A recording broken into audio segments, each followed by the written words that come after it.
ମୋର ପ୍ରିୟ କୁନି କୁନି ପିଲାମାନେ, ତୁମେମାନେ ନିଶ୍ଚୟ ଭଲରେ ଥିବ। ମୁଁ ବି ଭଲରେ ଅଛି। ମନ ଦେଇ ପାଠ ପଢୁଛ ତ? ହଁ, ସେମିତି ସୁନା ପିଲା ପରି ମନ ଦେଇ ପାଠ ପଢିବ। ଆଚ୍ଛା, ପିଲାମାନେ କହିଲ ଦେଖି, ବର୍ଷକ କେତେ ମାସ? ହଁ, ଠିକ କହିଛ, ବର୍ଷକ 12 ମାସ। ଆଚ୍ଛା ପିଲାମାନେ, ଆମେ 12 ମାସ ଭିତରେ କେତେବେଳେ ଗରମ ତ କେତେବେଳେ ଶୀତ, ଆଉ କେତେବେଳେ ବର୍ଷା ଅନୁଭବ କରିଥାଏ। ଏଇ ଯୋଉ ଆମେ ଖରା, ବର୍ଷା, ଶୀତ ଅନୁଭବ କରୁଛେ, ଏଗୁଡିକ ସବୁ କଣ ଜାଣିଛ? ମନେ ପକେଇ କହିଲ, ଏଗୁଡିକ ସବୁ କଣ? ହଁ, ଠିକ କହିଛ। ଏଗୁଡିକ ସବୁ ଗୋଟେ ଗୋଟେ ପାଗ। ଆମେ ଆଜି ଏଇ କ୍ଲାସରେ ପାଗ ଗୁଡିକ ବିଷୟରେ ଜାଣିବା ଏବଂ ତା ବିଷୟରେ ଅନେକ କିଛି ଧାରଣା ପାଇବା। ଏବେ ମୁଁ ତୁମମାନଙ୍କୁ ଗୋଟେ ଭିଡିଓ ଦେଖାଉଛି। ସେ ଭିଡିଓକୁ ଭଲସେ ଦେଖିବ ଏବଂ ସେ ଭିଡିଓରେ କଣ ଲକ୍ଷ୍ୟ କରୁଛ ମତେ କହିବ, ଆଉ ଆମେ ଆଲୋଚନା କରିବା। ଠିକ ଅଛି? ହଉ, ଏବେ ମୁଁ ତମକୁ ସେ ଭିଡିଓ ଦେଖାଉଛି।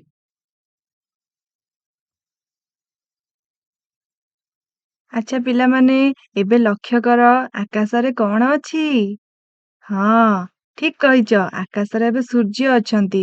ସେଥିପାଇଁ ଆମକୁ ଖରା ଦେଖାଯାଉଛି। ନାଇଁ, ସୂର୍ଯ୍ୟ ଥିଲେ ଆମକୁ ଗରମ ମଧ୍ୟ ହୋଇଥାଏ। ଆଉ ଯେତେବେଳେ ପ୍ରବଳ ଖରା ହୁଏ, ଆମକୁ ପ୍ରବଳ ବି ଗରମ ଲାଗେ। ଏବେ ଦେଖିବା ଆକାଶରେ ସୂର୍ଯ୍ୟ ରହୁଛନ୍ତି ନା କଣ ହଉଛି। ଆମେ ଆଗକୁ ଲକ୍ଷ୍ୟ କରିବା। ଏବେ ଦେଖ, ଆକାଶ ପରିବର୍ତ୍ତନ ହେବାକୁ ଲାଗିଲା ନା? ହଁ, ଠିକ କହିଛ, ଆକାଶ ପରିବର୍ତ୍ତନ ହେଉଛି। ତାପରେ ଦେଖିବା କଣ ହେଉଛି। ହଁ, କଣ ହଠାତ୍ କଳାହାଣ୍ଡିଆ ମେଘ ପଳେଇ ଆସିଲା। କଳା କଳା ବାଦଲ ଆସିଗଲା ସବୁ। ପବନ ବି ହବାକୁ ଲାଗିଲାଣି। ତାହେଲେ ଆଗକୁ କଣ ହେବ? ଠିକ କହିଛ, ଏଇଟା ବର୍ଷା ହେବାର ସମ୍ଭାବନା, ନାହିଁ? ଦେଖିବା ବର୍ଷା ହେଉଛି କି ନାହିଁ। ସମସ୍ତେ ଭଲ ଭାବେ ଲକ୍ଷ୍ୟ କରିଥାଅ। ଆମେ ଦେଖିବା ବର୍ଷା ହେଉଛି କି ନାହିଁ। ହଁ, ଠିକ କହିଥିଲ। ବର୍ଷା ତାହେଲେ ହେଲା ନାହିଁ। ହଠାତ୍ ଖରା ପାଗରୁ ପରିବର୍ତ୍ତନ ହୋଇ ହଠାତ୍ ବର୍ଷା ହେବାକୁ ଲାଗିଲା। ପ୍ରବଳ ବର୍ଷା ହେଉଛି, ନାହିଁ? କେବେ ଭାବିଥିଲ ଏତେ ଜୋରେ ଖରା ହେଉଥିଲା, ହଠାତ୍ କିନା ଏତେ ବର୍ଷା ହେବ ବୋଲି? ତାହେଲେ ଖରା ପାଗ ପରିବର୍ତ୍ତନ ହୋଇ ବର୍ଷା ପାଗରେ ପରିବର୍ତ୍ତନ ହୋଇଗଲା। ଏବେ ଦେଖ, ଏଗୁଡିକ ସବୁ କଣ? ଏଗୁଡିକ ସବୁ ଗୋଟେ ଗୋଟେ ପାଗ, ନାଇଁ? ଶୀତ, ଖରା, ବର୍ଷା। ଏବେ କହିଲ ଦେଖି, ପାଗ ବା ପାଣିପାଗ କଣ? ଏକ ନିର୍ଦ୍ଦିଷ୍ଟ ସ୍ଥାନର ଏକ ନିର୍ଦ୍ଦିଷ୍ଟ ସମୟରେ ବାୟୁମଣ୍ଡଳରେ ପରିବର୍ତ୍ତନକୁ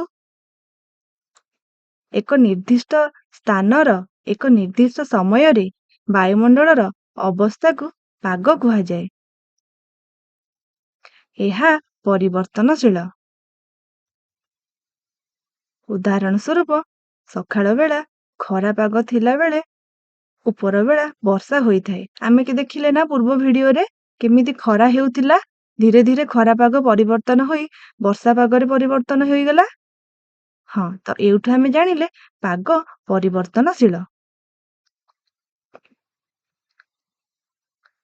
ତ ପାଗକୁ ବର୍ଣ୍ଣନା କରିବା ପାଇଁ ଆମେ କେତେ ଗୁଡିଏ ଶବ୍ଦର ବ୍ୟବହାର କରିଥାଏ। ସେଗୁଡିକ ହେଲା ଗରମ, ଥଣ୍ଡା, ବର୍ଷା, ମେଘୁଆ, ଆର୍ଦ୍ର, ତୁଷାରପାତ ଇତ୍ୟାଦି।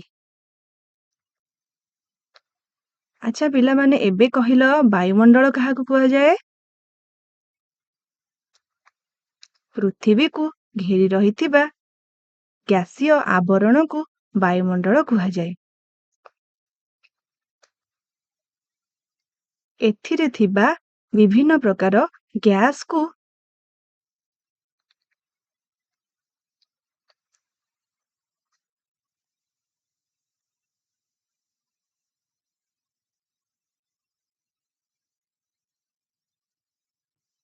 ଏଥିରେ ଥିବା ବିଭିନ୍ନ ପ୍ରକାର ଗ୍ୟାସକୁ ବାୟୁ କୁହାଯାଏ। ତ ସେ ଯୋଉ ଗ୍ୟାସ ଗୁଡିକ କଣ କଣ ମନେ ଅଛି? ହଁ, ଠିକ କହିଛ, ଯବକ୍ଷାରଜାନ, ଅମ୍ଳଜାନ, ଅଙ୍ଗାରକାମ୍ଳ, ଅନ୍ୟାନ୍ୟ ଗ୍ୟାସ ଗୁଡିକୁ ନେଇ ଆମ ବାୟୁମଣ୍ଡଳ ଗଠିତ। ବାୟୁମଣ୍ଡଳକୁ 5ଟି ଭାଗରେ ବିଭକ୍ତ କରାଯାଇଛି। ସେଗୁଡିକ ଯଥାକ୍ରମେ ଟ୍ରୋପୋସ୍ଫିୟର, ଷ୍ଟ୍ରାଟୋସ୍ଫିୟର, ମେସୋସ୍ଫିୟର, ଥର୍ମୋସ୍ଫିୟର ଏବଂ ଏକ୍ସୋସ୍ଫିୟର। ଏଗୁଡ଼ିକ ସବୁ କେକ୍ ଯେପରି ଗୋଟେ ପରେ ଗୋଟେ ଥାକ ହୋଇଥାଏ, ଏଗୁଡ଼ିକ ସେହିପରି କେକ୍ ଭାବରେ ଥାକ ହୋଇକି ଉପରକୁ ଉପର ଏହି ସ୍ତର ଗୁଡ଼ିକ ରହିଥାଏ। ପୃଥିବୀର ବାୟୁମଣ୍ଡଳକୁ 5ଟି ଭାଗରେ ବିଭକ୍ତ କରାଯାଇଛି। ସେଗୁଡ଼ିକ ଯଥାକ୍ରମେ ଟ୍ରପୋସ୍ଫିୟର, 2ରେ ଷ୍ଟ୍ରାଟୋସ୍ଫିୟର, 3ରେ ମେସୋସ୍ଫିୟର, 4ରେ ଥର୍ମୋସ୍ଫିୟର ଏବଂ 5ରେ ଏକ୍ସୋସ୍ଫିୟର।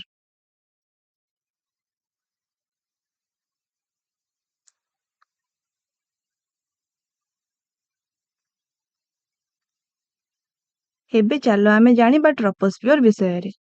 ପୃଥିବୀକୁ ଲାଗି ରହିଥିବା ସର୍ବନିମ୍ନ ସ୍ତରକୁ ଟ୍ରପୋସ୍ଫିୟର କୁହାଯାଏ। ଏହି ଚିତ୍ରରେ ଦେଖୁଥିବ ଏହି ସ୍ତର ଗୁଡ଼ିକ କେମିତି ଅଛି ଆଉ ସର୍ବନିମ୍ନ ସ୍ତରଟି କ'ଣ? ହଁ, ଠିକ କହିଛ। ସର୍ବନିମ୍ନ ସ୍ତରଟି ହେଉଛି ଟ୍ରପୋସ୍ଫିୟର।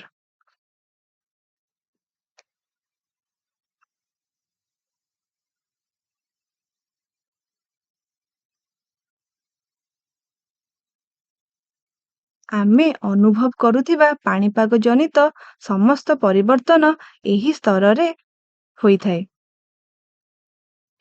ଏହା ଭୂପୃଷ୍ଠରୁ 6ରୁ 18 କିଲୋମିଟର ପର୍ଯ୍ୟନ୍ତ ବିସ୍ତୃତ। ଏହି ସ୍ତରରେ ବୃକ୍ଷଲତା, ପଶୁପକ୍ଷୀ, ମନୁଷ୍ୟ ବସବାସ କରନ୍ତି ଏବଂ ଶ୍ୱାସକ୍ରିୟା କରନ୍ତି। ଏବେ ପୁଣି ଚାଲ ଆଉ ଗୋଟେ ଭିଡିଓ ଦେଖିବା।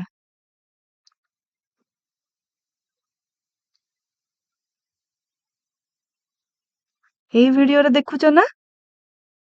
ସମସ୍ତେ ଦେଖୁଛ ନା କେମିତି ଗଛଲତା, ପଶୁପକ୍ଷୀ, ବୃକ୍ଷଲତା, ପଶୁପକ୍ଷୀ, ମନୁଷ୍ୟ ସମସ୍ତେ ଏଇଠାରେ ଅଛନ୍ତି ନା? ଏଇଟା ହିଁ ହେଉଛି ଆମର ଟ୍ରପୋସ୍ଫିୟର, ଆମେ ଯେଉଁଠାରେ ବାସ କରୁଛେ। ଏହା ହେଉଛି ପୃଥିବୀ ଏବଂ ଏହା ଟ୍ରପୋସ୍ଫିୟର ଏବଂ ଏହା ହେଉଛି ମେରୁ ଅଞ୍ଚଳ। ମେରୁ ଅଞ୍ଚଳରେ ଏହି ସ୍ତରର ଉଚ୍ଚତା ସର୍ବନିମ୍ନ। ଏଠାକାର ଶୀତଳ ବାୟୁ ଘନୀଭୂତ ହୋଇ ସଂକୁଚିତ ହୋଇଥାଏ। ଏହା କ୍ରାନ୍ତୀୟ ମଣ୍ଡଳ। କ୍ରାନ୍ତୀୟ ମଣ୍ଡଳରେ ଟ୍ରପୋସ୍ଫିୟର ବିସ୍ତୃତି ଅଧିକ, କାରଣ ଏହିଠାରେ ଉଷ୍ମ ବାୟୁ ପ୍ରବାହିତ ହୋଇଥାଏ। ଏବେ ଆସ ଜାଣିବା ପାଣିପାଗର 5ଟି ମୁଖ୍ୟ ଉପାଦାନ: ତାପମାତ୍ରା, ଆର୍ଦ୍ରତା, ବର୍ଷଣ, ପବନ ଏବଂ ବାୟୁମଣ୍ଡଳୀୟ ଚାପ। ତାପମାତ୍ରା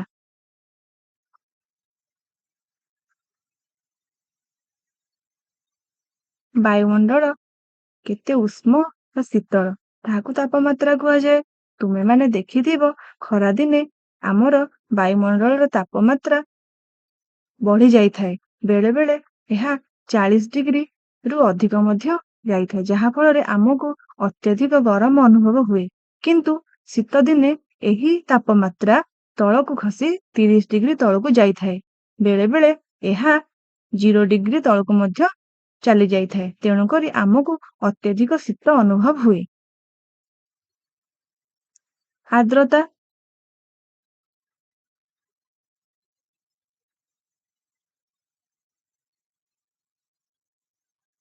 ବାୟୁମଣ୍ଡଳରେ ଉପସ୍ଥିତ ଜଳୀୟ ବାଷ୍ପର ପରିମାଣକୁ ଆର୍ଦ୍ରତା କୁହାଯାଏ। ତୁମେମାନେ ପିଲାମାନେ ଦେଖିଥିବ ବେଳେ ବେଳେ ଆକାଶରେ ଖରା ନଥାଇ ମଧ୍ୟ ଆମକୁ ଗରମ ଅନୁଭବ ହୁଏ ଏବଂ ଶୀତ ସକାଳରେ ବର୍ଷା ନ ହୋଇ ମଧ୍ୟ ଘାସ ଉପରେ ଛୋଟ ଛୋଟ ଜଳବିନ୍ଦୁ ପଡିଥାଏ, ତ ଏହାକୁ ହିଁ ଆର୍ଦ୍ରତା କୁହାଯାଏ। ଏବେ ଜାଣିବା ବର୍ଷଣ। ବର୍ଷଣ 3 ପ୍ରକାରର, ଯଥା ବୃଷ୍ଟିପାତ, ତୁଷାରପାତ ବା ସ୍ଲିଟ୍ ଏବଂ କୁଆପଥର। ଏବେ ଦେଖିବା, ଏବେ ଗୋଟେ ଭିଡିଓଟେ ଆମେ ଦେଖିବା।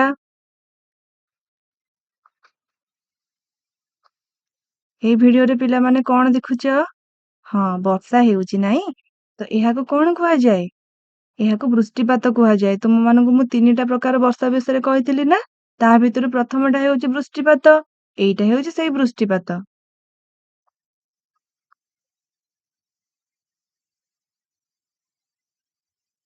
ଏହା ଦେଖ, ଏଥିରେ କଣ ଦେଖୁଛ? ଏଥିରେ ପତଳା ବରଫ ସବୁ ଆକାଶରୁ ବର୍ଷା ଆକାରରେ ପଡୁଛି, ନାଇଁ? ତ ଏଗୁଡିକ ସବୁ ତୁଷାରପାତ ବା ସ୍ଲିଟ୍ କୁହାଯାଏ।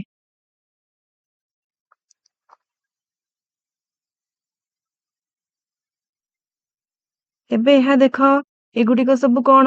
ଏଥିରେ ସବୁ ଛୋଟ ଛୋଟ ବରଫ ଖଣ୍ଡ ବର୍ଷା ଆକାରରେ ପଡୁଛି, ନାଇଁ?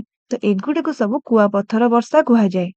ତ କୁଆପଥର ବର୍ଷା ତମ ମାନଙ୍କ ଭିତରୁ କେହି କେହି ଦେଖିଥିବ। ବେଳେ ବେଳେ ଆମର କୁଆପଥର ବର୍ଷା ହୋଇଥାଏ ନା? ହଁ, ତାହେଲେ ଦେଖିଛ କେହି କେହି, ନାଇଁ? ଠିକ ଅଛି। ଏବେ ଜାଣିବା ପବନ। ଗତିଶୀଳ ବାୟୁର ବେଗ ବା ଦିଗକୁ ପବନ କୁହାଯାଏ। ଏହା ସଦାସର୍ବଦା ଉଚ୍ଚ ଚାପ ଅଞ୍ଚଳରୁ ନିମ୍ନ ଚାପ ଅଞ୍ଚଳକୁ ପ୍ରବାହିତ ହୋଇଥାଏ। ଏବେ ଜାଣିବା ବାୟୁମଣ୍ଡଳୀୟ ଚାପ। ଭୂପୃଷ୍ଠରେ ଅନୁଭୂତ ଆମ ଉପରେ ବାୟୁର ଓଜନ ବା ଚାପକୁ ବାୟୁମଣ୍ଡଳୀୟ ଚାପ କୁହାଯାଏ। ଆଚ୍ଛା ପିଲାମାନେ, ଏବେ କହିଲ ଆମେ କଣ କଣ ଆଜି ପଢିଲେ? ସମସ୍ତେ ମନେ ପକେଇବା ଆଜି କଣ କଣ ସବୁ ପଢିଛେ। ଠିକ ଅଛି। ପ୍ରଥମେ କଣ ପଢିଲେ? ପ୍ରଥମେ ମୁଁ ତମକୁ କଣ ଦେଖେଇଲି? ଗୋଟେ ଭିଡିଓଟେ ଦେଖେଇଲି, ନାଇଁ? ସେ ଭିଡିଓରେ କଣ ଦେଖିଲ? କିଛିଟା ପରିସ୍ଥିତି ଦେଖିଲ। ପ୍ରଥମେ କଣ ଥିଲା? ଖରା ପାଗ ଥିଲା। ତାପରେ ଧୀରେ ଧୀରେ ଆକାଶରେ ମେଘ ଆସିଲା, ତାପରେ ପବନ ହେଲା, ତାପରେ ହଠାତ୍ ବର୍ଷା ହେଲା। ଦେଖିଲ ନା? ତାପରେ କଣ ଆମେ ଜାଣିଲେ? ତାପରେ ଆମେ ପାଗ କାହାକୁ କୁହାଯାଏ ଜାଣିଲେ, ଏବଂ ପାଗ ପରିବର୍ତ୍ତନଶୀଳ ହୋଇଥାଏ ଏଇଟା ବି ଆମେ ଜାଣିଲେ। ସମସ୍ତଙ୍କର ମନେ ପଡୁଛି ତ ଆମେ କଣ ଆଜି ପଢିଥିଲେ?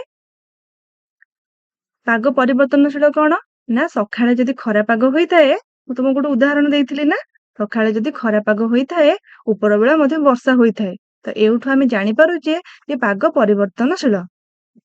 ତାପରେ ଆମେ ବାୟୁମଣ୍ଡଳ ସମ୍ପର୍କରେ ଜାଣିଲେ, ବାୟୁମଣ୍ଡଳ କାହାକୁ କୁହାଯାଏ ଏବଂ ବାୟୁମଣ୍ଡଳର 5ଟି ସ୍ତର ଅଛି, ଏହା ମଧ୍ୟ ଜାଣିଲେ। 5ଟି ସ୍ତର ଗୁଡିକ କଣ କଣ? ହଁ, ଠିକ କହୁଛ।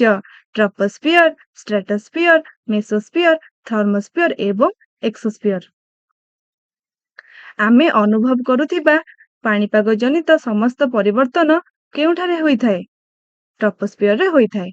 ତାହେଲେ ସମସ୍ତଙ୍କର ମନେ ଅଛି। ଟ୍ରପୋସ୍ଫିୟର ବିଷୟରେ ଆଉ କଣ ଜାଣିଥିଲେ? ପୃଥିବୀର ଗୋଟେ ଭିଡିଓ ଦେଖେଇଥିଲି ନା, ପୃଥିବୀ ତାପରେ ମେରୁ ଅଞ୍ଚଳ ବି ଦେଖେଇଥିଲି। ତ ମେରୁ ଅଞ୍ଚଳରେ କେମିତି ଟ୍ରପୋସ୍ଫିୟର ଉଚ୍ଚତା ସର୍ବନିମ୍ନ ହୋଇଥାଏ, ଏହା ମଧ୍ୟ ତୁମେମାନେ ଦେଖିଥିଲ। ତାପରେ କଣ ହୋଇଥିଲା? ତାପରେ ତୁମମାନଙ୍କୁ ମୁଁ କହିଥିଲି ଯେ ମେରୁ ଅଞ୍ଚଳରେ ଏହି ସ୍ତରର ଉଚ୍ଚତା ସର୍ବନିମ୍ନ। ଏଠାକାର ଶୀତଳ ବାୟୁ ଅ, ଏଠାକାର ଶୀତଳ ବାୟୁ ଘନୀଭୂତ ହୋଇ ସଂକୁଚିତ ହୋଇଥାଏ। ଏବଂ କ୍ରାନ୍ତୀୟ ମଣ୍ଡଳ ବିଷୟରେ ଦେଖେଇଥିଲି। କ୍ରାନ୍ତୀୟ ମଣ୍ଡଳରେ ଟ୍ରପୋସ୍ଫିୟର ବିସ୍ତୃତି ସର୍ବାଧିକ ମଧ୍ୟ କହିଥିଲି। ତାପରେ ଆମେ କଣ ପଢିଥିଲେ? ପାଣିପାଗର 5ଟି ଉପାଦାନ ସମ୍ପର୍କରେ ପଢିଥିଲେ। କଣ କଣ ସେ 5ଟି ପ୍ରମୁଖ ଉପାଦାନ? ମନେ ପକାଅ। ହଁ, ସମସ୍ତଙ୍କର ମନେ ଅଛି, ନାଇଁ? ତାପମାତ୍ରା, ଆର୍ଦ୍ରତା, ବର୍ଷଣ, ପବନ ଏବଂ ବାୟୁମଣ୍ଡଳୀୟ ଚାପ। ତାହେଲେ ସମସ୍ତେ ପଢିଛ।